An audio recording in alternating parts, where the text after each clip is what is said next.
Assalamualaikum warahmatullahi wabarakatuh. Waalaikumsalam warahmatullahi wabarakatuh.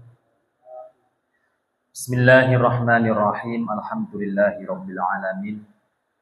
Wassalatu wassalamu ala sayyidina wa maulana Muhammadin wa ala alihi wa sahbihi ajma'in. Amma ba'd. Ila hadratin Nabil Mustafa sayyidina wa maulana Muhammadin sallallahu alaihi wasallam wa ila hadrati alihi wa aswajihi wa dunyatihi wa ali baitihi, khususan ila hadrati arwahi jami'il awliya wal ulama wal masyi was sholihin, khususan fi hadhil qaryah wa fi hadhil wilayah, wa khususan ila hadrati Syekh Syuja wa jami'il musannifin wal mukhlisin, wa khususan ila hadrati jami'i masyayikhina wa muallimina wa jami'i ahli musallafana wa jami'i majlisidina Muhammad wa jami'il muslimina wal muslimat wal mu'minina wal mu'minat al ahya'i minhum wal amwat. Syai'u lillahi lahumul Fatihah. A'udzu billahi minasy syaithanir rajim. Bismillahirrahmanirrahim. Alhamdulillahi rabbil alamin, arrahmanir rahim, maliki yaumiddin. Iyyaka na'budu wa iyyaka nasta'in. Ihdinas siratal mustaqim. Siratal ladzina an'amta 'alaihim ghairil maghdubi 'alaihim waladdallin.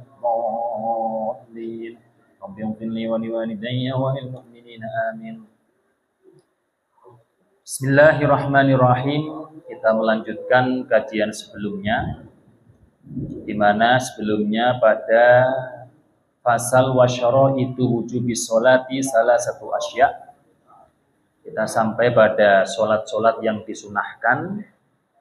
Sudah menyebutkan sebelumnya terkait dengan sholat rawatib qobliyah maupun ba'diyah, kemudian menyinggung sholat sunnah yang disunahkan berjamaah yang nantinya akan dikaji pada pasal-pasal berikutnya.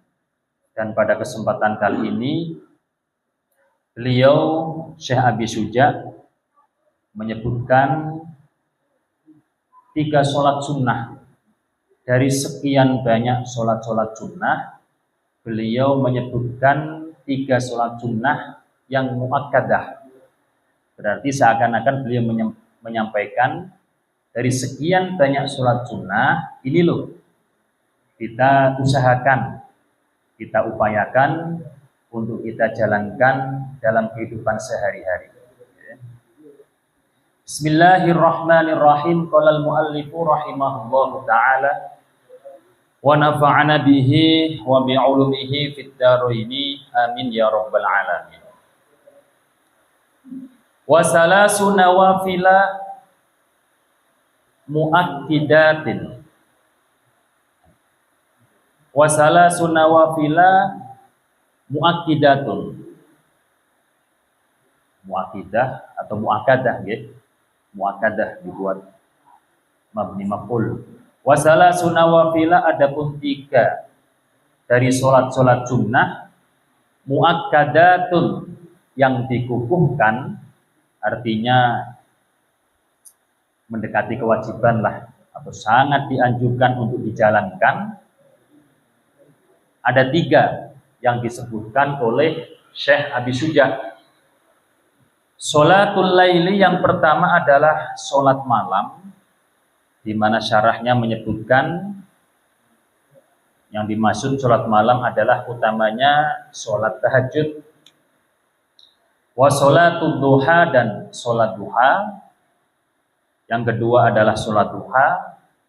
Wa sholatul tarawihi, dan sholat tarawih yang adanya hanya didapati pada waktu bulan Ramadan, sholat tarawih. Ini adalah 3 sholat sunnah yang disebutkan secara khusus oleh Shahibut Taqrib, penyusun kitab Taqrib, yaitu Syekh Abi Syuja. Tentunya memberikan pemahaman kepada kita semua, beliau memotivasi kepada kita semua, 3 sholat ini upayakan untuk dijalankan. Kalau sholat malam dan sholat duha berarti sehari-hari dijalankan. Kalau sholat tarawih berarti setiap pada waktu bulan Ramadan. Yang pertama adalah sholat malam, wahiyya at-tahajjud, yaitu sholat sunnah tahajud. telah saya sampaikan, saya sharekan bahwa sholat sunnah tahajud itu adalah sholat sunnah yang dilaksanakan pada waktu malam hari dengan syarat sudah tidur terlebih dahulu. Bisa niat sholat sunnah tahajud itu syaratnya harus tidur terlebih dahulu sekalipun sebentar. Benar-benar tidur, tidak hanya sekedar ngantuk.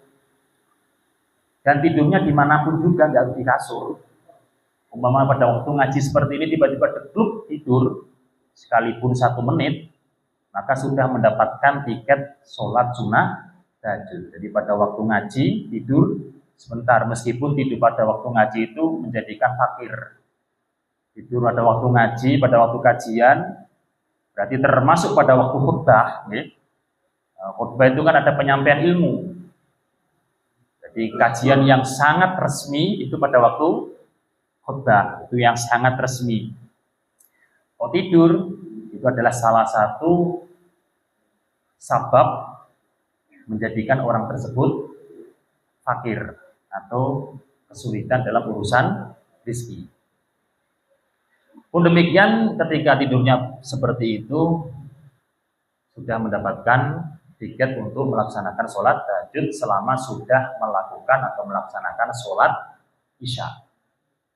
Jadi sudah tidur juga sudah melaksanakan sholat isya. Kemudian pada praktek sholat sunnah tahajud itu minimal 2 rakaat. Minimal 2 rakaat, maksimal nggak ada batasnya. Dilakukan berapa rakaat pun tidak ada batas daripada sholat sunnah tahajud. Mau 10 rakaat, 50 rakaat, 100 rakaat, boleh-boleh saja untuk melaksanakan sholat sunnah tahajud. Tapi ada memang kaifiah tertentu yang diarahkan oleh para ulama, oleh para walinya Allah. Kalau memang dibuat istiqomahan, kalau memang di situ kuat, 8 rakaat tahajud plus 3 rakaat witir. Prakteknya 2 rakaat yang pertama dengan praktek khafifataini. Jangan langsung digas lama. Tapi yang pertama itu awal-awal 2 rakaat pertama itu khafifataini. Agak ringan, agak cepat. Biar tidak langsung kaget wong bangun tidur, ya. Kamu tidur 2 rakaat pertama agak cepat, ya khusyuk, tapi khusyuknya jangan langsung diperdalam, biar badan itu bisa menyesuaikan terlebih dahulu. Setelah 2 rakaat pertama, kemudian 2 rakaat berikutnya, barulah di situ silahkan untuk menikmati suasana tahajud, suasana munajat, berbisik, bergelayut bersama Allah Subhanahu wa Ta'ala. Suratnya apa? Terserah. Suratnya apa? Setelah Al-Fatihah terserah. Memang di situ ada arahan, kalau bisa ya pada waktu tahajud itu membaca surat keberlanjutan daripada bacaan ayat yang kita istiqomahkan sehari-hari. Kalau hafal Quran ya enak. Kalau nggak hafal Quran ya nggak masalah, bawa mushaf pada waktu sholat kalau bisa. Kalau nggak bisa ya pakai surat, terserah. Apapun yang dibaca di dalam ayat-ayat atau surat Al-Quran terserah. Jadi yang penting dijalankan. Atau bahkan 2 rakaat ya nggak masalah. Karena yang dituju, yang diutamakan adalah istiqomahnya. Istiqomahnya qiyamul lail pada waktu malam hari. Sekalipun hanya 2 rakaat untuk pelaksanaan sholat sunnah tahajud. Kemudian itu witir, boleh sekali, boleh 3 kali, maksudnya 3 rakaat, ya. 5 rakaat. Memang ada keterangan kalau memang 3 rakaat sholat witir yang pertama, rakaat pertama itu baca Al-A'la, Sabbihisma rabbikal a'la. Rakaat kedua Al-Kafirun. Rakaat yang ketiga Al-Ikhlas. Trikul bahasanya, ada yang mengistilahkan trikul. Qul huwallahu ahad, qul a'udzu birabbil falaq, qul a'udzu birabbin nas. 3 qul. Itu qul huwallahu ahad, qul a'udzu birabbil falaq, qul a'udzu birabbin nas. Adapun kalau tidak surat-surat itu ya enggak masalah. Tidak masalah, pakai surat yang lain tidak masalah. Tapi ada riwayat atau keterangan dari para ulama, para wali Allah, itulah surat-surat yang dibaca. Salat sunnah tahajud itu adalah merupakan salat sunnah yang memang biasanya digunakan oleh para ulama amilin, digunakan oleh para wali, para sholihin untuk benar-benar menikmati munajat kepada Allah, menikmati suasana bergelayut bersama Tuhan. Jadi bahkan para ulama, para wali kalau sudah di posisi bisa menikmati tahajud, ada yang menyampaikan nanti surga itu biasa-biasa aja dibandingkan kenikmatan di dunia di waktu malam hari bisa bertahajud kepada Allah Subhanahu wa taala. Jadi pada waktu begitu adzan subuh berkumandang, fajar subuh itu datang, sedih. Karena kan diterangkan bahwa pada waktu malam itu, sepertiga malam atau pada waktu malam, Allah itu turun. Artinya rahmatnya Allah itu turun. Dan itu memang sudah bisa merasakan kenikmatan, ketenangan yang luar biasa, yang tidak bisa diungkapkan dengan kata-kata. Yang dikejar itu tidak hanya rakaat, tidak cuma rakaat, tetapi setiap detik dalam pembacaan di sholat tersebut itu memang benar-benar bisa menikmati. Sekalipun orang yang menjalankan itu nggak tahu artinya atau belum tahu artinya secara penuh Al-Fatihah, belum tahu artinya secara penuh surat yang dibaca, tetapi ya wallahu a'lam, kenikmatan itu datang, ketenangan itu datang, mencari tempat yang sepi, mencari tempat yang benar-benar bisa menjadikan khusyuk, dan itu memang nikmatnya luar biasa. Nikmatnya luar biasa. Mungkin dari para yang sesepuh ini sudah pernah merasakan kenikmatan sholat sunnah tahajud. Dan marilah masalah kenikmatan sholat sunnah tahajud tidak hanya untuk yang sepuh, yang muda-muda atau yang umurnya belum 40 tahun ya juga bisa merasakan, tergantung tekad kita. Tekad kita bagaimana kita berusaha mendekatkan diri kepada Allah Subhanahu wa taala. Makanya ada sebagian sholihin menyatakan gak usah menunggu surga nanti di akhirat, kita cari surga di dunia. Surga kan itu kan pokoknya enak, ya. Dohir batin itu enak.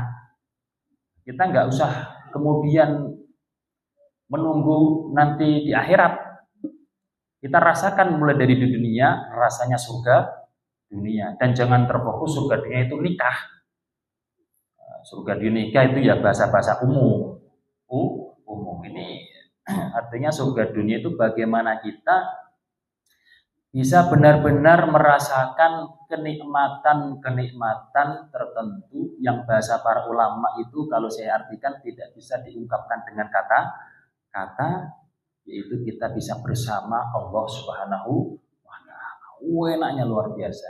Ya saya bercerita seperti ini ya bukan saya sok ahli tahajud, bukan saya sok ahli menikmati, tapi pernah merasakan gitu maksudnya. Pernah merasakan. Tapi namanya orang itu fluktuatif, naik turun. Makanya iman itu yazid wa yanqus. Iman itu ya kadang bertambah, kadang kurang. Nah, seperti itu. Banyak sekali motivasi-motivasi dorongan baik dari Al-Quran, dari hadis, dari bagaimana pengalaman para ulama, para wali dalam memotivasi kita untuk mendekatkan diri kita kepada Allah Subhanahu wa taala melalui tahajud atau melalui qiyamul. Baru saja tadi pada waktu saya ada rapat yayasan ada yang menceritakan luar biasanya doa pada waktu qiyamul lail. Bahasanya Pak, miracle itu apa? Keajaiban ya? Apa Pak Ustaz? Miracle itu keajaiban ya? Bahasa Inggrisnya kan miracle. Jadi ada seorang yang menceritakan bahwa umur 36 tahun dia divonis punya penyakit diabetes. Akhirnya dia loyo. Artinya loyo itu kayak waduh masih muda kok sudah mendapatkan ujian mempunyai penyakit diabetes. Artinya sudah kesemangatan hidup itu ya kalau sudah punya penyakit yang agak kronis kan semangatnya kurang. Tapi kemudian dimotivasi oleh dokter, dirinya sendiri memotivasi dirinya sendiri, daripada saat itulah dianya itu pokoknya saya ingin berbuat kebaikan. Punya niatan sebelum dicabut nyawanya, sebelum dipanggil Allah Subhanahu wa taala ingin menjalankan ibadah haji. Ingin menjalankan ibadah haji. Tapi secara matematis, secara logika matematika dari apa yang beliau jalankan, pekerjaan yang beliau lakukan pada waktu itu ya nggak masuk akal, nggak masuk. Hitungan per bulannya berapa, anaknya sudah berapa, juga masih punya istri, keluarga, untuk mencukupi kebutuhan sehari-hari itu ya kalau dicelengin atau kalau disimpan itu ya nggak masuk. Beliau niat semoga umur 40-an lah, ya Allah engkau naikkan haji untukku. Dan ternyata memang nggak matematis, tiba-tiba wallahu a'lam, singkat cerita ada jalanannya aja, diajak salah satu travel beliau untuk berangkat haji. Tidak berhenti sampai situ. Kalau beliau berangkat haji sendirian kan gak enak wong punya istri. Gak enak wong dia punya istri. Berdoa lagi, dia mulai memohon kepada Allah. Wong doa itu adalah suatu bentuk di mana kita tidak hanya mengejar apa yang kita inginkan, tapi bentuk bahwa kita itu benar-benar tidak mampu, benar-benar lemah terhadap apa yang kita mohonkan. Doakan seperti itu. Nah, doa terus kemudian istrinya semoga juga bisa berangkat haji bersama dia. Tapi kemudian di PHK setelah doa seperti itu. Beliau di PHK, dipecat. Tapi ternyata dari di PHK tersebut kemudian ada undang-undang yang menerangkan bahwa ketika di PHK tanpa ada kecacatan, itu tahun 2000 katanya, maka ada pesangon. Dan beliau termasuk orang yang di situ sangat berjasa di perusahaannya. Maka dari itu pesangon, beliau sudah 6 tahun kali 2, 12 tahun, gaji selama 12 tahun. Ditambah hal-hal yang di situ menambah pundi-pundi pesangonnya. Akhirnya pada waktu itu terkumpul 51 juta. 51 juta daftarkan istrinya dari travelnya. Ya udah nggak usah bayar seperti pada umumnya, bayar modalnya aja, tambah berkurang lagi dan benar-benar berangkat haji. Itulah kalau memang punya keyakinan kepada Allah Subhanahu wa taala. Silahkan untuk memohon, untuk meminta, yang penting meminta yang baik-baik. Tapi bagi para walinya Allah ada permintaan khusus. Bahkan tidak ada permintaan kecuali benar-benar bisa diridhai oleh Allah Subhanahu wa taala. Ada tingkatan yang meminta sesuatu hal-hal tertentu.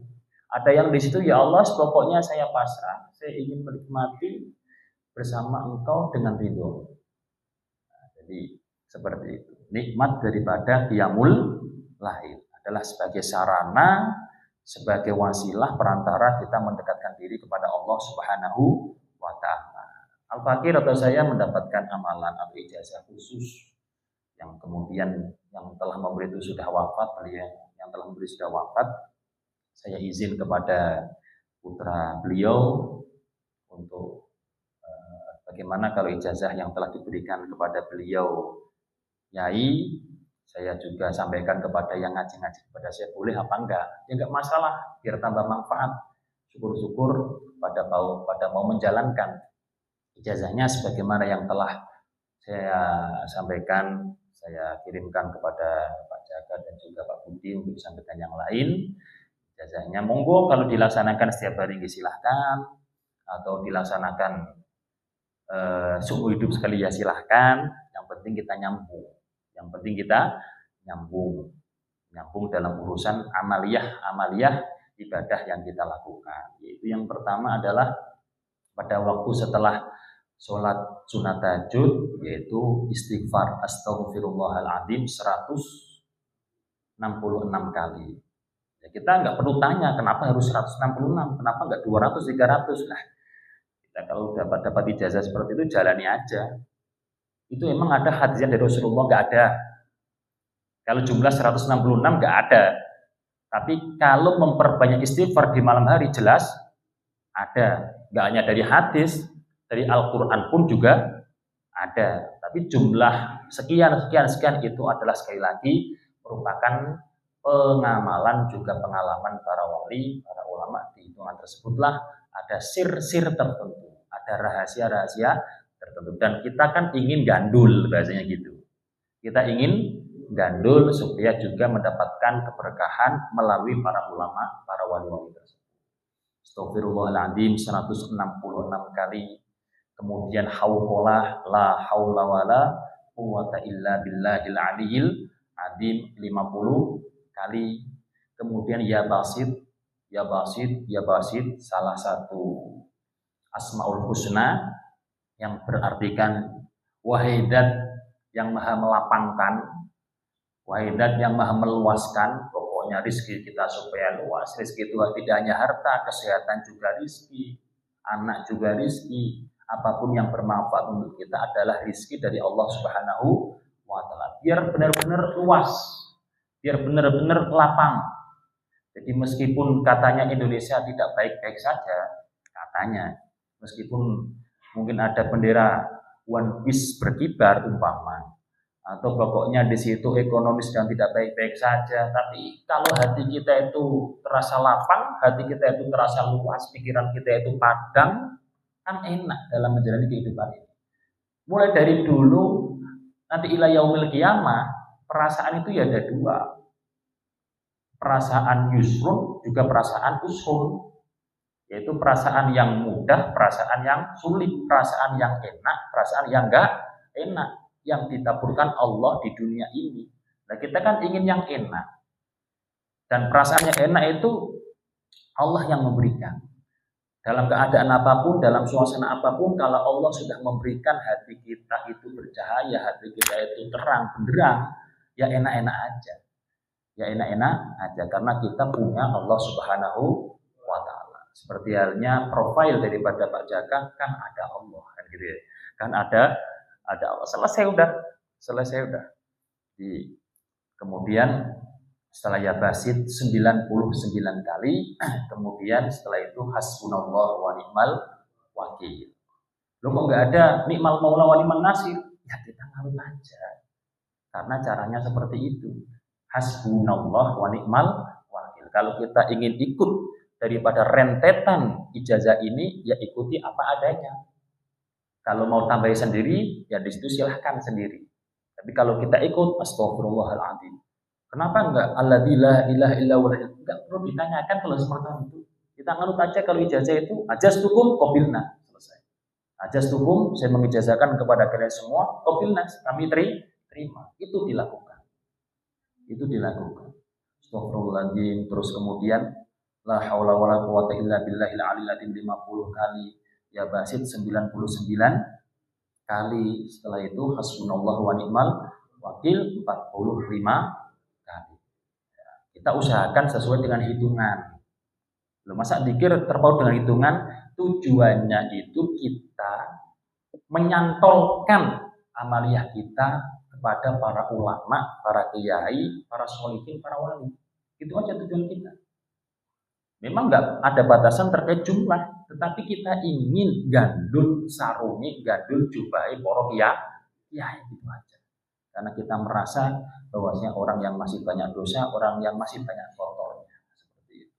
Setelah hasbunallah wa ni'mal wakil 45 kali, kemudian ditutup dengan doa sholat tahajud. Doanya banyak, sama seperti halnya yang di buku-buku kumpulan doa, kan ada kan gitu. Sholat sunnah tahajud itu kan ada doanya. Allahumma lakal hamdu itu yang pada intinya terakhirnya ternyata juga permohonan ampun kepada Allah Subhanahu wa Ta'ala, karena yang namanya permohonan ampun dan telah diberikan ampunan Allah itu adalah kunci kita dekat kepada Allah, kunci di mana kita mendapatkan kehidupan yang enak dari Allah Subhanahu wa Ta'ala. Itu sholat sunnah tahajud. 8 rakaat silahkan, 2 rakaat juga silahkan. Waktu terbaik itu adalah sepertiga malam yang akhir. Mulai daripada jam 3-an lah ya. Jam 3-an. Sampai di situ jangan terlalu mepet dengan napa niku namine masuknya sholat subuh. Andai kan bangunnya kemudian kelewatan, maksudnya di situ mepet, dijalankan ya nggak masalah. Andai kan kok bangunnya ternyata sudah adzan subuh, ya diqodhoi. Karena sholat-sholat sunnah yang mempunyai waktu itu sunnah untuk diqodhoi. Sholat-sholat sunnah yang mempunyai waktu itu sunnah untuk diqodhoi. Sholat tahajud termasuk sholat sunnah yang mempunyai waktu. Waktunya dilaksanakan pada waktu malam hari. Dan itu Rasulullah pun pernah, karena beliau adalah sebagai uswatun hasanah, sebagai hamba yang menyampaikan ajaran-ajarannya Allah Subhanahu wa taala. Pernah sesekali beliau memang di situ tidak melakukan sholat sunnah yang punya waktu, akhirnya beliau mengqodhoinya sebagai pelajaran bagi kita. Kalau memang kita pernah di situ kelewatan di waktunya, ya kita qodhoi supaya tahajud ini memang senantiasa bersama kita. Senantiasa bersama kita, karena amalan-amalan yang di situ senantiasa kita istiqomahkan itu nanti akan senantiasa membersamai kita, mulai daripada waktu dicabut nyawa kita, masuk ke alam kubur, nanti dibangkitkan dari kubur, dan kemudian digiring dibersamai pada waktu lewat jembatan Shiratal Mustaqim sampai masuk surganya Allah Subhanahu wa taala. Termasuk diantaranya adalah idkhalus surur dalam hadisnya. Idkhalus surur itu memasukkan kebahagiaan kepada sesama. Makanya diterangkan dalam hadisnya, ketika orang itu memang di dunianya itu senang idkhalus surur. Jadi orangnya itu senang ngasih kebahagiaan kepada sesama. Baik di situ mensedekahkan hartanya, menjadikan temannya itu ceria, ada masalah dia beri solusi sehingga enak dalam menjalani melalui proses permasalahannya. Nanti pada waktu mulai dari dia orang tersebut wafat, beralih alam, masuk ke alam barzakh dan seterusnya, itu selalu menemani. Sampai ditanya, kamu siapa kok menemani aku terus? Okay. Kamu siapa kok menemani aku terus? Aku ini adalah kebahagiaan yang engkau tanamkan kepada saudara-saudara muslim. Dan aku selalu akan membersamaimu sampai kamu masuk surganya Allah Subhanahu wa taala. Kan enak kalau seperti itu. Ya sebaliknya, kalau senengannya itu idkhal yang enggak enak-enak, ya bukan malah membersamai, malah tambah menggelapkan di alam kubur dan seterusnya. Oleh karena itu, ayo kita bersama-sama mendekatkan diri kepada Allah. Ayo kita bersama-sama senantiasa menanamkan kebahagiaan-kebahagiaan, keenaan-keenaan kepada sesama saudara seiman semuslim. Bismillahirrahmanirrahim. Salat sunat tahajud sudah. Kemudian yang berikutnya adalah sholat duha. Kemudian adalah sholat duha. Sholat duha adalah sholat sunnah yang dilaksanakan pada waktu duha. Mulai dari terbitnya matahari sekiranya sudah meninggi 1 tombak, atau yang sudah di-share oleh para ahli falak lewat MUI atau lewat lembaga-lembaga falakiyah yang lain, sampai dengan mau masuknya waktu sholat zuhur. Itu adalah waktunya sholat duha. Yang terbaik adalah rub'un nahar, seperempat hari, seperempat siang atau seperempat hari, ya sekitar jam 8:30 sampai jam 9-an. Itu waktu yang terbaik kalau bisa. Jadi kalau mungkin kan kadang nggak bisa, berhadapan dengan waktu kerja dan sebagainya, dikondisikan semampunya, jam 7, jam 8, atau bahkan kalau nggak bisa jam 11 nggak masalah. Jadi ada sholat malam, ada sholat duha. Sholat duha ini diterangkan juga disebut dengan sholatul awabin.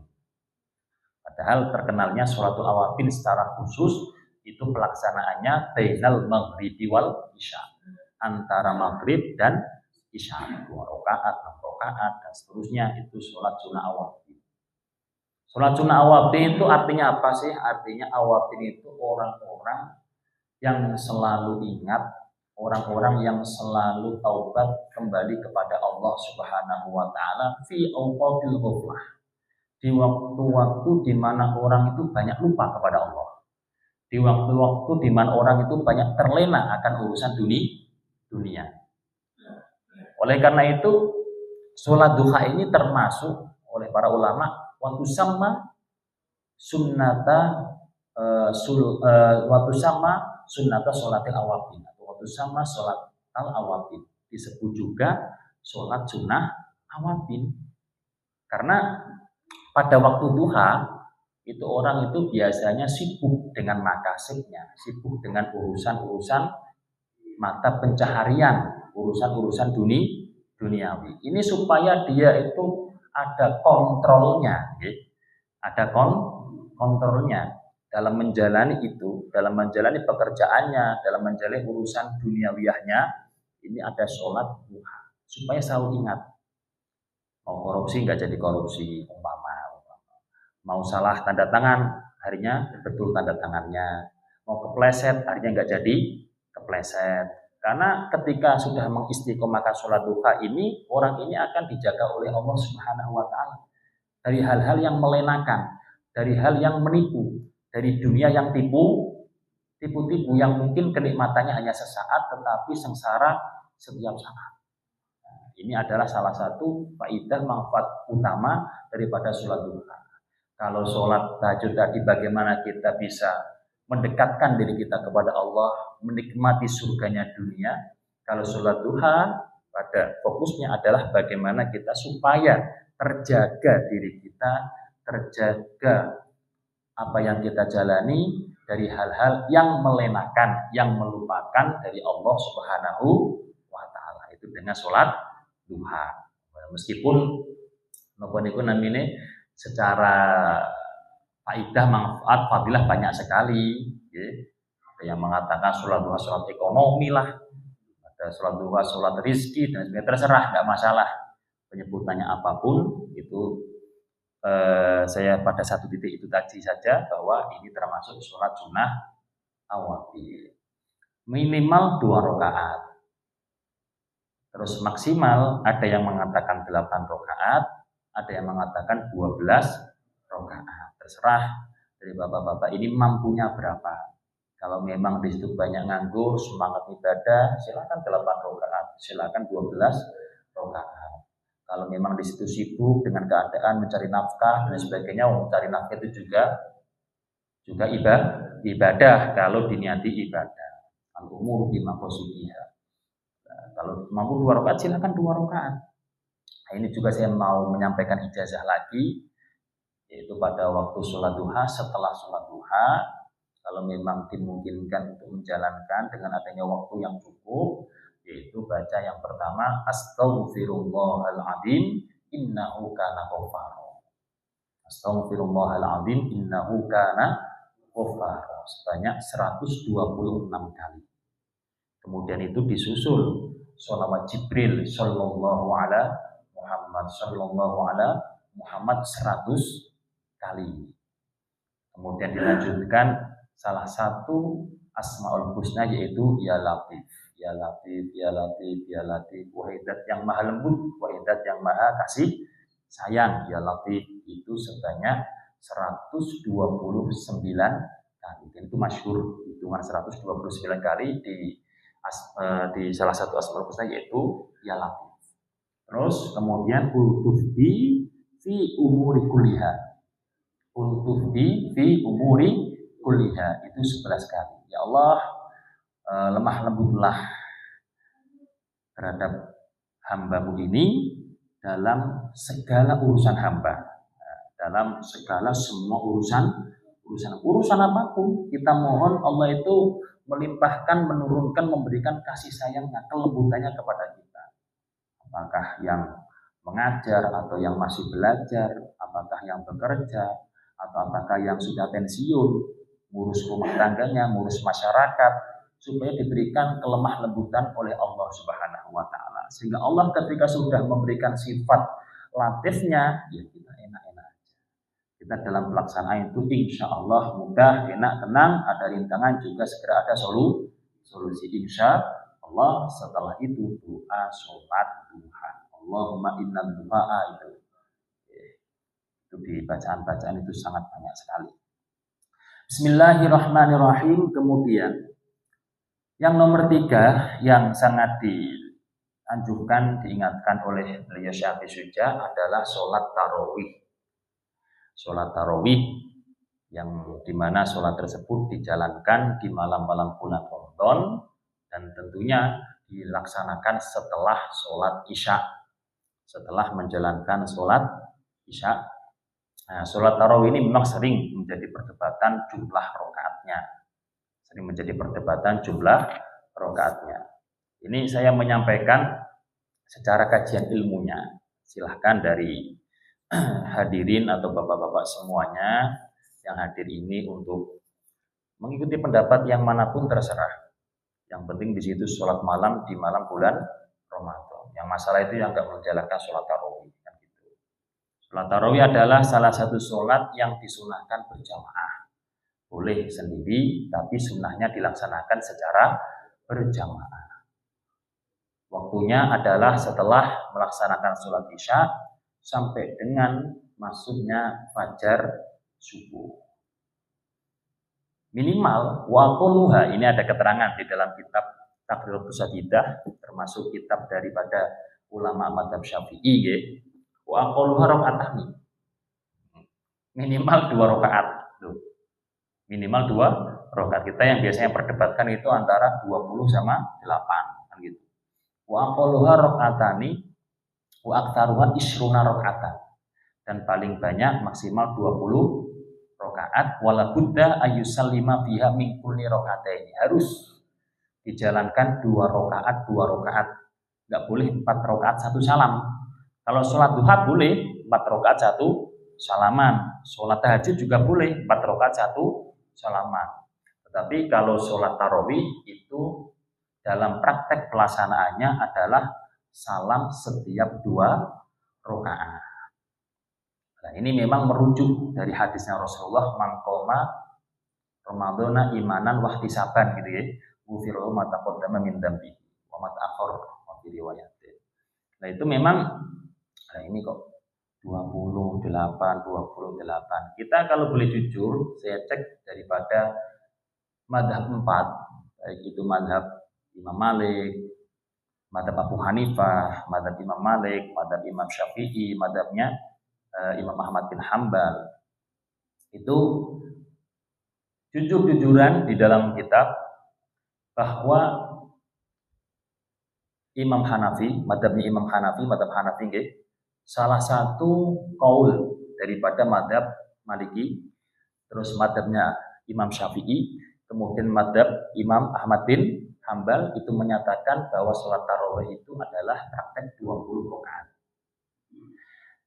Terus satu pendapat yang lain dari mazhab Malik itu mengatakan sampai 36 rakaat. Sampai 36 rakaat. Ini dari 4 mazhab. Dari 4 mazhab. Jadi tidak ada yang kemudian membiasakan diri 8 rakaat. Nah, ini saya jujur-jujuran ya. Ini secara kajian ilmu. Jadi 20 rakaat mayoritas, dan ada salah satu pendapat dari mazhab Malik yang menyatakan berapa tadi? 36 rakaat. Lah kenapa kok demikian? Karena tarawih itu adalah datangnya dari Khalifah Sayyidina Umar bin Khattab. Bahkan istilah tarawih juga jumlah tarawih yang 20 itu, atau ada yang mengatakan 36 itu adalah dari Khalifah Sayyidina Umar bin Khattab. Jadi merujuknya dari 4 mazhab itu langsung ke situ semua. Loh, kok enggak dari Kanjeng Nabi? Kok enggak dari Rasulullah Shallallahu alaihi wasallam? Wa dzalika bi ijtihadihim la bi amrihi Shallallahu alaihi wasallam. Itu adalah merupakan ijtihadnya sahabat pada waktu itu. Semua sahabat yang pada waktu di era Khalifah Sayyidina Umar bin Khattab pelaksanaannya ya 20 rakaat. Terus kemudian ada istilah tarawih. Istilah tarawih. Kita jujur-jujuran ilmu. Ada istilah tarawih yang kemudian cuma adalah 20 rakaat sampai Sayyidina Umar berkata, nikmatul bid'ah ya hati. Seenak-enaknya bid'ah, artinya bid'ah itu jangan sampai kemudian kita langsung katakan dolalah ya, jangan sampai katakan langsung sesat. Jadi senikmat-nikmatnya hal yang memang tidak diadakan pada waktu Nabi masih hidup ya ini. Karena Nabi itu sudah berwasiat. Nabi itu sudah berwasiat, ma'ana alaihi wa ashabi. Apa-apa yang datang dariku dan dari para sahabatku itu pelajari, ambil. Bagaimana sahabatku yang kulluhum udul. Semua sahabat baginda Nabi adalah orang-orang yang adil. Maka kita tidak boleh. Pada waktu zaman sahabat dulu ada Sayyidina Ali berseteru dengan Sayyidina Muawiyah. Kita nggak boleh ikut campur. Itu adalah semua dalam ranah ijtihad. Amr bin As, pasukan daripada Muawiyah, terus kemudian bercekcok dengan Abu Musa al-Asy'ari dari pasukannya Sayyidina Ali karramallahu wajhah. Itu semua dalam ranah ijtihad dan itu memberikan pelajaran kepada kita semua di generasi berikutnya. Ada contoh-contohnya, ada memang bagaimana kita menteladani sampai ada cekcok itu karena apa, ketenangan itu disebabkan apa. Nah, ternyata kan nggak hanya cuma tarawih. Yang di era Nabi pada waktu masih hidup nggak ada kemudian diadakan. Al-Quran aja nggak ada 30 juz terbukukan pada waktu zaman Nabi. Nggak ada Al-Quran terbukukan 30 juz seperti itu, nggak ada. Semuanya masih di pelepah kurma lah, ada di dedaunan atau ada di bebatuan. Setelah itu kemudian ada perang tertentu yang banyak dari para sahabat itu wafat khawatir, terus kemudian dibukukan, dijadikan satu. Bahkan dulu ya nggak ada titik. Al-Quran itu nggak ada titiknya. Nah, sekarang apakah ada yang berani kemudian menyalahkan ada titik? Bahkan semakin ke sini ada warna-warninya. Kemudian ada istilah wakaf. Nggak ada di zaman dulu kan Rasulullah, istilah wakaf nggak ada. Istilah tanda wakaf nggak ada. Apalagi sampai warna-warni itu nggak ada. Titik aja nggak ada. Titik aja nggak ada tulisannya yes. Itu tapi bisa. Nah itu termasuk juga bid'ah. Termasuk juga bid'ah. Kalau kita artikan bid'ah itu tidak ada di zaman Rasulullah. Tapi bukan berarti bid'ah itu semuanya dolalah. Adapun dalam hadis kullu bid'atin dolalah itu maka di situ harus dipahami secara mendalam. Maksudnya itu apa sih? Kan gitu. Itu yang bertabrakan dengan syariat. Jadi kullu bid'atin dolalah itu yang memang di situ secara nas sudah ada larangan, kemudian kok malah diperbolehkan, sudah jelas-jelas menabrak. Kalau yang 5 maslahatin itu enggak masalah. Makanya dari semua kaidah fikih, semua hukum-hukum fikih itu rujukannya kembali kepada 5 kaidah. 5 kaidah dalam qaidul fikih. Saya terangkan sedikit, paham enggak? Paham, saya terangkan. Yang pertama adalah al-yaqinu la yuzalu bisyak. Keyakinan tidak bisa dihilangkan dengan keraguan. Yang kedua adalah al-masyaqqatu tajribu taisir, yaitu kesusahan, kerumitan, kesulitan akan menarik menyebabkan adanya keringanan dan kemudahan, contoh sholat jamak, sholat qashar. Yang ketiga adalah ad-dararu yuzalu, segala mara bahaya yang merugikan harus dihilangi.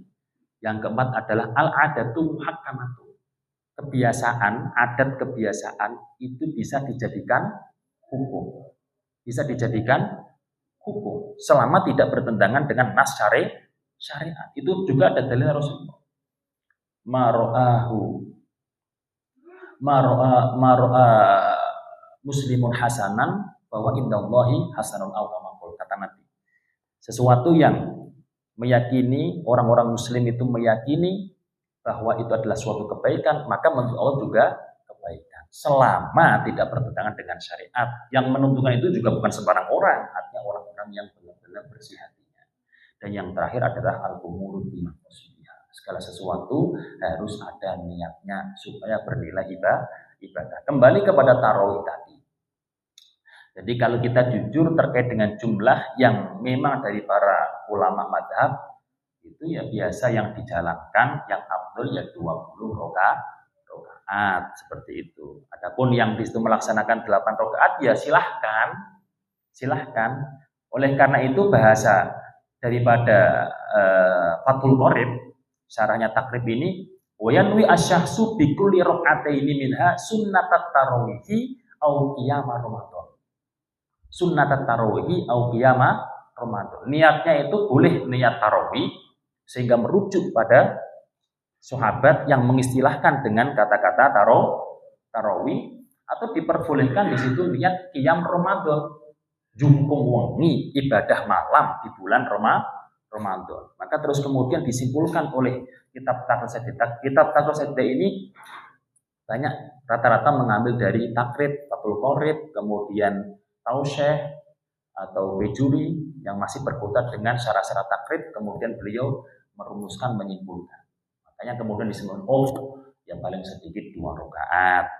Di situ kalau kita mengikuti dari mazhab Syafi'i ya paling banyak 20 rakaat. Kenapa kok boleh 2 rakaat? Karena di situ kalau kita tarik kembali tarawih itu adalah merupakan bahasa daripada qiyam pada malam bulan Ramadan.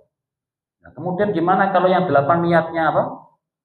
Tarawih. Ya udah itu berarti di situ niat qiyam Ramadan. Artinya nggak perlu diperdebatkan.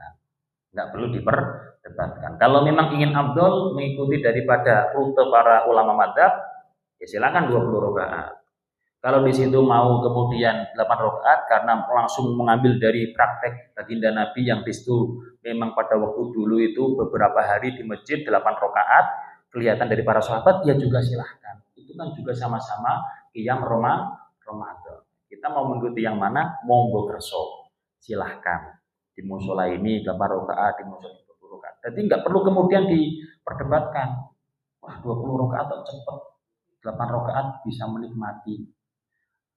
20 rakaat yang cepat itu kalau punya keyakinan karena ulama madzhab semuanya ini 20 rakaat. Lebih baik di situ mencapai 20 rakaat daripada kurang tetapi tidak sama para ulama madzhab. Ya nggak apa-apa. Gitu kan. Okay. Yang penting cepatnya jangan seperti cepat-cepat yang keterlaluan. Itu jelas para ulama mazhab juga tidak setuju hal tersebut. 20 rakaat sampai cuma 5 menit ya kan itu ya termasuk ngawur kan gitu nggih. Termasuk ngawur karena dalam berjamaah itu prakteknya imam itu harus profesional. Boleh cepat tapi jangan sampai menjadikan makmum ini masbuk. Maksudnya apa? Fatihahnya ya Fatihah yang dengan kadar waktu yang umum. Kadar waktu baca Fatihah katakanlah setengah menit umpama. Dia baca Fatihahnya dengan cuma kadar waktu 10 detik. Itu berarti dia sudah kena keharaman. Mohon maaf. Kena keharaman. Jadi imam itu harus profesional. Dia tidak diperbolehkan cepat dengan kecepatan yang menjadikan para makmum itu bahkan ketika membaca tasbih itu nggak boleh dia cuma baca tasbih sekali. Kadar waktu 1 tasbihan harus pakai kadar waktu yang sekiranya umum yaitu 3 kali tasbihan. Baik dia baca maupun tidak dengan kadar 3 kali tasbihan. Boleh tasbih sekali. Boleh dengan Fatihah cepat itu, tapi harus minta legalitas dari semua jamaah. Ini sholat tarawih kita praktek sholatnya rukunnya yang paling simpel. Nggak usah banyak kesunahan yang dibaca. Tahiyat pun nggak usah sampai akhir. Cukup sampai sholawat terus salam. Siap nggih? Siap. Nah, itu baru boleh. Nah, makanya bahasa dalam fikih itu harus minta ridhonya kepada seluruh jamaah, ridho yang sorry, bukan hanya sekedar menjalankan, nggak ada yang protes kok, lah nggak gitu, ridho yang sorry diumumkan atau bagaimana. Kalau memang ingin cepat, seperti itulah pada praktek dalam permasalahan sholat tarawih. Walhasil, pakai pendapat mana silahkan. Di situ tadi sudah disebutkan minimal 2 rakaat, tapi itu unsurnya adalah qiyam di malam bulan Ramadan. Yang penting kita mantap gitu saja. Jangan sampai tidak ada kemantapan dalam menjalankan ibadah kepada Allah Subhanahu wa Ta'ala. Termasuk juga dalam witir, ada yang 3 rakaat 1 salaman, ada yang 21 gitu. Itu juga boleh dalam fikih 21 boleh, 3 rakaat juga boleh, bahkan 1 2 juga boleh. Praktek 1 2 itu dia niat 3 rakaat tapi dia prakteknya itu 1 2. Itu juga boleh dalam fikih. Ada nggak yang praktek di sini? Wah, tambah ramai itu sholat apa kok 1 2. Tapi dalam fikih ya boleh-boleh saja. Boleh-boleh saja. Cuma yang menjadi praktek umum di masyarakat itu kan 21 atau 3 sekali salam itu diperbolehkan. Makanya kalau saya mau di Al-Falah, di Istiqomah, di mana 8 ayo, 20 ayo. Jadi enak-enak aja gitu loh. 8 ayo, 20 ayo. Jadi tidak ada pertimbangan, tidak ada keraguan karena sudah punya dasar. Bismillahirrahmanirrahim. Tambah apa cukup? Cukup? Nah, dari ketika sholat sunnah ini silakan yang mau bertanya para hadirin. Sholat sunnah apa tadi? Tahajud, sholat sunnah duha beserta sholat sunnah tarawih. Banyak aslinya sholat sunnah tapi kayak saya habis uji ini menggetolkan ini loh. Dari sekian banyak jangan lupa yang ini ya, namanya gitu. Sholat tahajud sama sholat sunnah duha beserta tarawih pada waktu belum. Semoga kita panjang umur lah bisa mulai Ramadan terus berikutnya. Silakan yang mau bertanya, monggo. Ya silakan.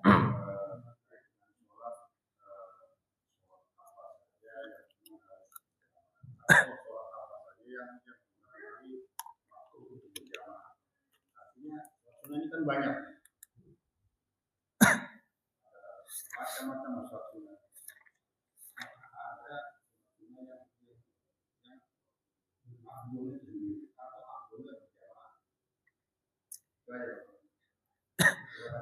Terima kasih. Sholat sunnah dari sekian banyak sholat sunnah itu ada. Itu kan kita tahu ada yang praktiknya berjamaah, ada yang prakteknya di situ tidak berjamaah, bahkan di situ lebih baik sendiri mencari tempat yang sangat sepi kan gitu nggih. Di sini diterangkan aksamun nawafil min nahyatil jamaati kismani. Pembagian sholat-sholat sunnah dari segi jamaahnya itu terbagi menjadi 2. Mayusannu fihal jamaah, ada yang disunahkan berjamaah seperti sholat id, sholat gerhana, terus kemudian apa tadi sholat tarawih, sholat istisqa, kemarin sudah disebutkan beberapa, itu sunnahnya berjamaah, tidak ya afdolnya berjamaah, tidak kok sendiri, afdolnya berjamaah. Adapun di situ ada unsur pamer dan sebagainya, terus berjamaah sembari menghilangkan unsur pamer atau unsur riya. Tapi terus sembari menghilangkan perasaan-perasaan seperti itu. Ada yang prakteknya malayusan nufihal jamaah, melainkan jamaah itu hukumnya mubahah. Hukumnya mubahah. Tidak disunahkan berjamaah. Kalau dilaksanakan cara berjamaah, hukumnya sekedar mubah. Nah, kalau ada kata-kata mubah, ya sebaiknya di situ sendiri. Kalau ada kata-kata mubah yang asalnya di situ memang tidak ada, tapi boleh-boleh saja, sebaiknya sendiri. Kecuali ada hal-hal yang menjadikan sebaiknya dilakukan berjamaah, meskipun tidak ada apa itu namanya pahala jamaahnya, tapi ada pahala yang lain. Contohnya, gitu, sholat sunnah tasbih pada malam-malam tertentu di bulan Ramadan. Itu memang tidak ada pahala jamaahnya, tapi para ulama mengarahkan itu ada pahala at-ta'awun. Ta'awun bil birri wat taqwa. Saling tolong-menolong dalam kebaikan dan ketakwaan. Yaitu bentuknya apa? Kalau berjamaah ini akhirnya orang yang asalnya tidak semangat jadi semangat. Orang yang asalnya tidak tahu caranya tasbih menjadi tahu. Karena sholat tasbih kan mohon maaf berbeda dengan sholat-sholat yang lain. Oleh karena itu adalah diadakan sholat tasbih ayo bareng-bareng. Itu prakteknya dua. Kalau memang di situ prakteknya adalah jamaah, maka imam ya niat imam, makmum ya niat makmum yang mengikuti imam. Bukan niatnya ini niat sendiri-sendiri ya. Nah, itu berarti nggak jamaah, itu tetap sholat sendiri. Bahasa jamaah di sini ya imam niat imam, makmum niat makmum. Ada yang prakteknya seperti yang itu tadi, kumpul tapi sholatnya tetap furoda, sholatnya tetap sendiri-sendiri. Kalau bahasa dalam kitabnya itu yang depan itu bukan imam, tapi mulakin. Mulakin itu adalah yang menuntun. Oke. Yang menuntun. Nah, yang di belakang ini adalah yang dituntun. Nah, artinya enggak jamaah ini tetap furoda. Maka dalam praktek sholat kan enggak masalah. Kemudian ada orang yang belum begitu tahu sholat, kemudian ada mulakinnya, ada yang menuntun. Yang menuntun itu baik dalam keadaan sholat maupun tidak dalam keadaan sholat itu boleh. Berarti imamnya baca apa, dia mengikuti baca apa. Loh, itu bukannya dalam praktek jamaah nggak boleh kita menunggu depannya, terus kemudian apa-apa kita menunggu depannya, itu kalau kita sambungkan sebagai jamaah. Kalau kita niatnya adalah kita meniru, kita dituntun oleh orang depannya, itu nggak masalah. Nah, itu praktek imam dan makmum monggo. Prakteknya di situ, kemudian ada apa-apa, kita niat sendiri-sendiri ya, nanti mengikuti saya juga boleh. Kalau seperti ini kan enak, gitu. Bareng-barengnya ini pahalanya nggak ada pahala jamaah, Pak. Nggak ada pahala jamaah, pahala di situ ada di situ. Pahalanya tetap sholat sendiri, cuma ada sisi yang lain, yaitu apa? Pahala saling tolong menolong, pahala menyampaikan ilmu, pahala menyemangatkan dalam beribadah. Seperti itu aja. Pahalanya dari segi situ, la min nahiyatil jamaah, bukan dari segi jamaah. Seperti itu.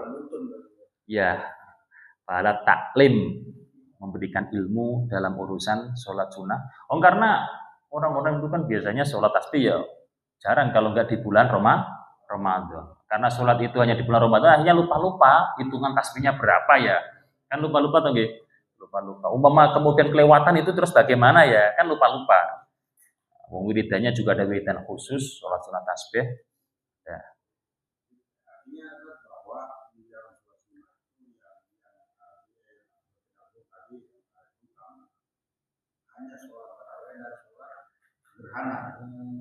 Jamaah. Sholat Idul Fitri Idul Adha. Nah, gerhana istisqa.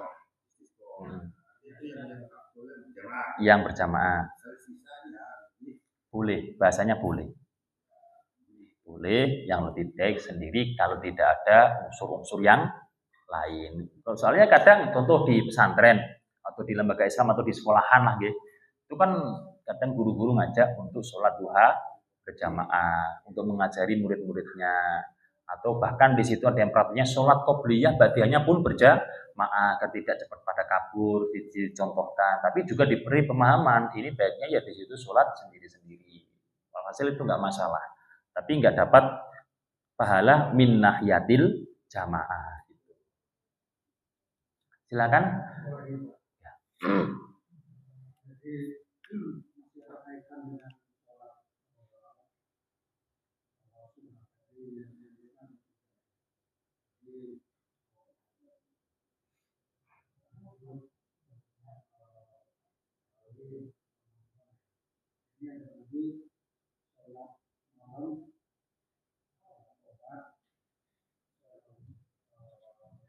Hajat.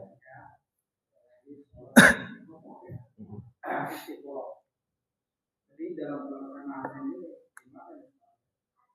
Kalau misalnya sholat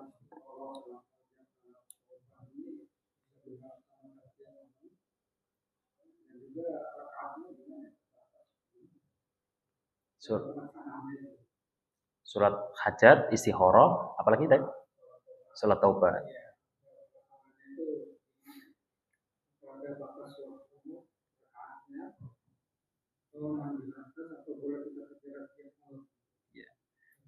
Terima kasih. Sholat sunnah taubat, sholat sunnah istikharah, kemudian sholat sunnah hajat itu tidak harus malam hari bahkan. Nah, tidak harus malam hari. Sholat istikharah dilaksanakan pada waktu pagi hari selama di situ tidak diantara setelah sholat subuh dan terbit terbitnya matahari, tidak di antara setelah sholat asar dan sampai terbenamnya matahari, sholat sunnah taubat, sholat sunnah istikharah, kemudian sholat sunnah hajat, itu boleh malam hari, boleh siang hari. Seperti itu. Dilakukan setiap malam, silahkan. Boleh-boleh saja dilakukan setiap malam. Adapun rokaatnya, maksimalnya nggak ada batasan kalau sholat-sholat itu. Sholat hajat nggak ada batasan. Sholat taubah pun juga nggak ada batasan. Jadi sholat apa tadi istikharah juga nggak ada batasan. Maka dari itu, kalau sholat istikharah kan biasanya untuk kebutuhan-kebutuhan tertentu. Kalau sholat sunnah hajat, itu biasanya memang ada yang menjalankan setiap hari. Contoh umpama, malam harinya begadang, belum sampai tidur. Sholat malamnya apa? Ya sholat sunnah hajat. Gitu. Andaikan sholat tahajud per sholat sunnah hajat, ya tambah bagus. Kan gitu toh Pak. Terus kemudian sholat sunnah taubat, setiap malam taubat tambah bagus. Gitu. Tapi kemudian yang punya waktu khusus, yang memang ada hitungan khusus, gampangannya gitu, itu termasuk bagian daripada praktek yang di dalamnya ada hikmah taubat adalah sholat sunnah awabin dan termasuknya sholat duha. Makanya bahasanya sholat sunnah awabin itu orang yang senantiasa kembali, orang yang senantiasa taubat kepada Allah Subhanahu wa Ta'ala. Tapi sholat sunnah taubat sendiri juga Pak, tambah bagus.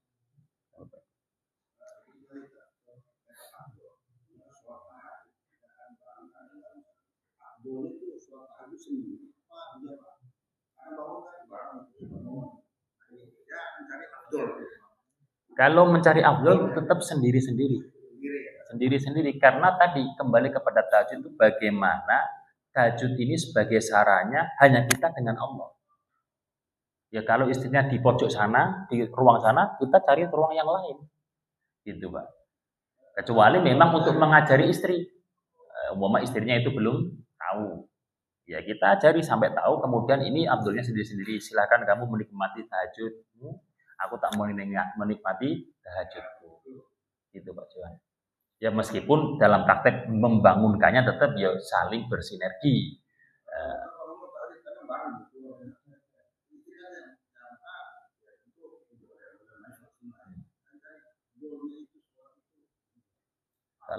Kalau tahajud abdulnya tetap sendiri. Karena tadi utamanya adalah bergelayut dengan Allah. Seperti itu. Seperti Pak Budi ya sendiri. Monggo.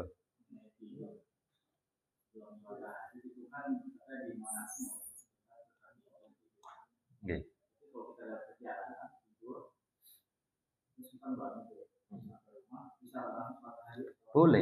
Boleh langsung sholat tahajud. Wong syaratnya itu adalah setelah tidur dan setelah sholat isya. Meskipun di situ mama pulang perjalanan pakai mobil, pakai bus kok sudah tidur, kemudian sholat isya langsung tahajud diperbolehkan. Secara keabsahannya tetap sah. Tapi kalau mencari abdulnya ya nanti sepertiga malam akhir. Gitu. Kalau ini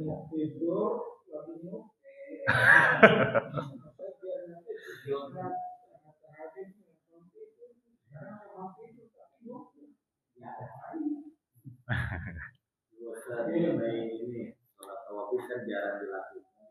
Saya juga beberapa kali kalau gitu.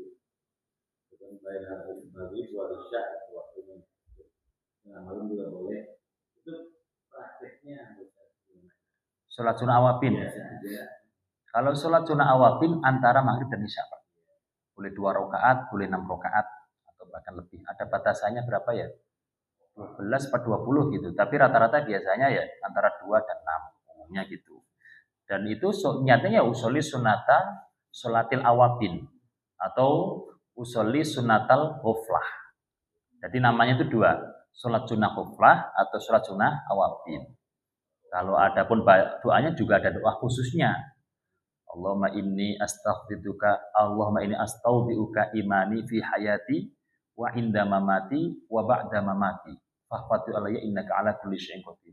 Yang inti daripada doa tersebut, ya Allah, aku menitipkan keimananku kepadamu di saat hidupku, ketika matiku, dan setelah kematianku. Jagalah innaka ala kulli syai'in qadir dibaca 3 kali. Jadi Jadi setelah salam langsung mengangkat tangan, berdoa, baca doa itu 3 kali. Nah itu nanti ya kalau mau minta amalan itu ya nanti tak share-kan lagi, nggak apa-apa. Habis Ba'diyah maghrib.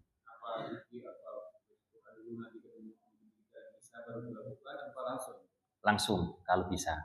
Walhasil di situ antara maghrib dan isya. Ya, kalau memang mau sholat Ba'diyah maghrib ya Ba'diyah dulu. Andaikan toh kemudian karena saking semangatnya awabin, sholat awabin, kemudian setelah dikiran maghrib, sholat sunnah awabin dulu lah, ternyata lupa Ba'diyah maghrib, ya nggak apa-apa, tetap sah. Karena adalah bainal maghrib itu antara sholat maghribnya dengan sholat isya'nya. Seperti itu. Nggak ada tuntunan tertentu Pak Haji. Terserah. Artinya saya tidak punya amalan khusus untuk surat-surat tertentu di sholat sunnah awabin. Kalau mungkin ada yang punya silahkan. Kalau yang saya ya bebas gitu. Pembacaan apapun yang penting istiqomah. Jadi memang enak kalau sholat sunnah awabin itu kayak kalau yang saya rasakan pada waktu menjalankan sholat sunnah awabin itu keimanan itu terasa enak gitu loh. Kebimbangan, keraguan itu kayak memang terkikis atau bahkan hilang ketika menjalankan sholat sunnah awabin. Saya nggak bawa kitabnya tadi. Mungkin ada yang lain?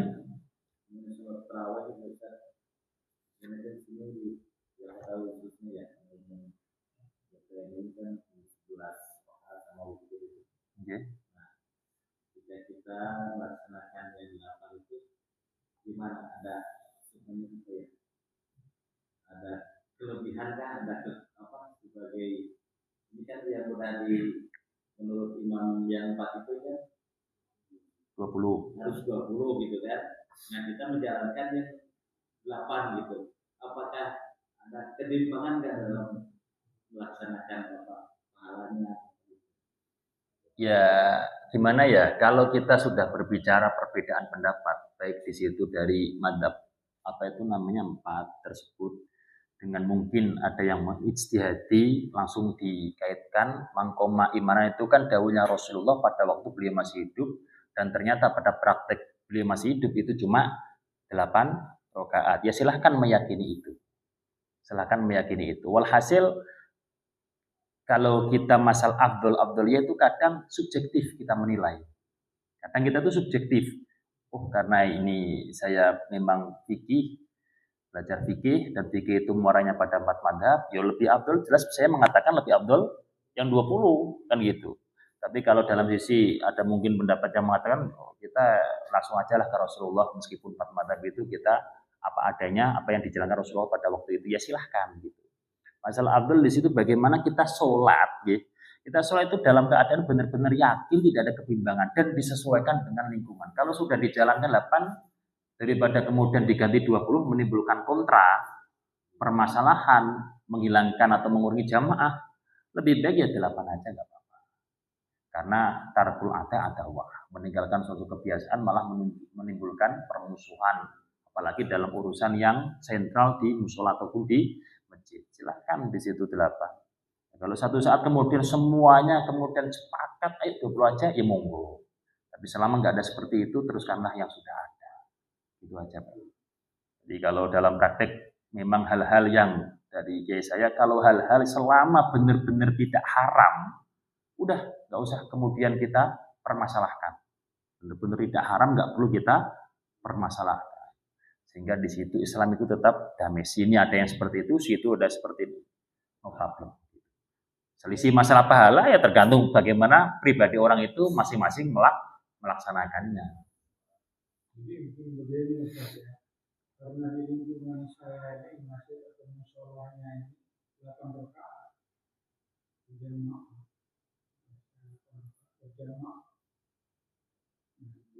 disempurnakan 20 rakaat di rumah. Ya, boleh-boleh aja gitu. Semuanya dapat, jemaahnya dapat, 20-nya dapat.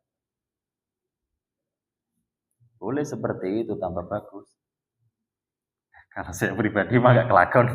Kalau sudah 8 ya 8 gitu. Soalnya kalah dengan memang berat.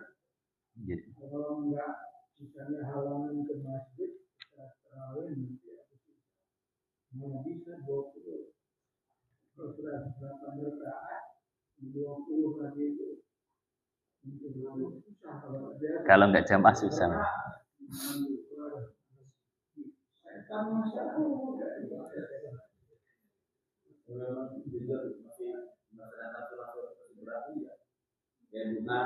Iya. Pelaksanaan ini orang jam dulu orang semuanya kurang 5 menit lah. Iya. Masuk ke dulu itu kan ya. Itu masih boleh Ustaz. Masih boleh. Masih ada ya waktu itu. Masih ada. Tapi kalau terlalu mepet kurang 1 menit itu ya ibaratnya kan mungkin sudah istiwa. Jadi kalau terlalu ini Ustaz ya kelihatan banget kalau masih itu. Tapi ya daripada tidak gitu aja. Daripada tidak. Mending dijalankan. Sebelum tidur pagi aja nih. Sebelum pagi tidur pagi aja. Ada yang kalau dia sudah salat isya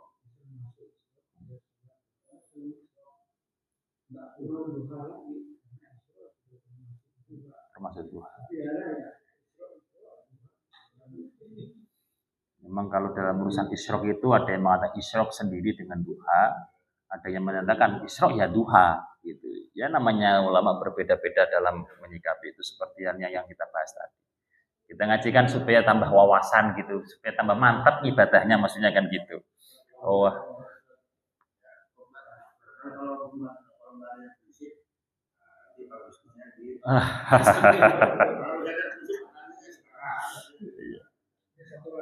Ya. Jadi sholat subuh ini kan kegiatannya kan 2 rakaat. Okay. Tapi ada yang saya lihat itu udah 2 rakaat. Dia sholat lagi sholat. Itu saya bingung apakah ayat itu jadi kalau itu kan sholat ya. Itu dalam ini sholat. Selang 2 rakaat kemudian ya. Dia udah sholat 2 rakaat itu sebenarnya kalau dia subuh mungkin waktunya itu dia subuh kan yang subuh. Waktu subuh kan betul-betul matahari. Mungkin dia sudah subuhnya belum dia laksanakan dia subuh. Dia udah saya tadi udah doa. Dia ulang lagi sholatnya itu rakaat. Bisa saja yang 2 rakaat awal sunah wudu. Kemudian yang 2 rakaat berikutnya sholat qobliyah. Ya. Hasil dalam praktek ya memang qobliyah subuh itu 2 rakaat. Adapun andai kantoh dia sholat terus sebelum memang iqomah, ya mungkin saja dia sholat sunnah mutlak. Karena seneng sholat, lagi seneng-senengnya sholat. Enak itu sholat kok enak ya gitu. Iya. Ada yang memang semangat bahwasanya kalau sholat sunnah carilah tempat yang berbeda. Jadi diratain semua. Dari pojok sana 2 rakaat, geser lagi, terus geser. Jadi biar tipak atau bekas itu tempat sujud saya. Dan itu nggak masalah, boleh-boleh saja mengamalkan terkait dengan keterangan tadi. Nah, kalau ingin tahu memang benar Pak Ustadz bahwa ini tadi, kalau ingin tahu ya sholat apa sih kayaknya enak banget sholat aja ya. Cukup ini, kita lanjutkan di samping. Marilah kita tutup kajian pada malam hari ini dengan pembacaan doa kafaratul majlis. Subhanakallahumma wa bihamdika asyhadu an la ilaha illa anta astaghfiruka wa atubu ilaik. Wallahul muwaffiq ila aqwamit thoriq. Assalamualaikum warahmatullahi wabarakatuh.